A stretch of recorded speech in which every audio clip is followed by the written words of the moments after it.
ఇక్కడ మరి సీక్రెట్ చెప్తే మీడియా వాళ్ళు చూపెట్టేస్తారు కానీ బట్ చెప్పేస్తాను.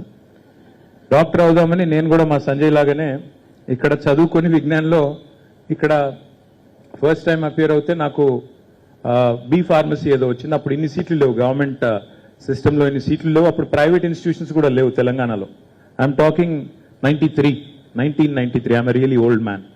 సో ఆ రోజుల్లో మాకు ఆప్షన్ లేక ఇక్కడ నాకు బి ఫార్మసీ వస్తే రెండే ఆప్షన్స్.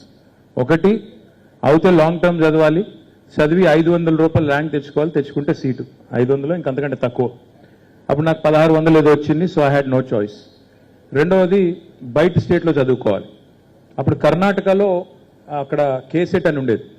ఆ కేసెట్ రాయడానికి మేమందరం పోయాం, నేను సంజయ్ మేమందరం పోయినాం. పోతే నాకు కూడా సీట్ వచ్చింది కర్ణాటకలో. వచ్చిన తర్వాత నేను I was very happy that I was going to fulfil my mom's dream of becoming a doctor. So I came back all excited. I told my mom, she was very happy. And then my dad comes home. I think he was a very busy politician, so I think he came after a couple of days. Vachin tarvata I told him, I said, itla seat ochindi, so medicine chadavalanuntunna. Medicine chadavalanunte, then he sat me down. He said, you know what it takes to be a good doctor.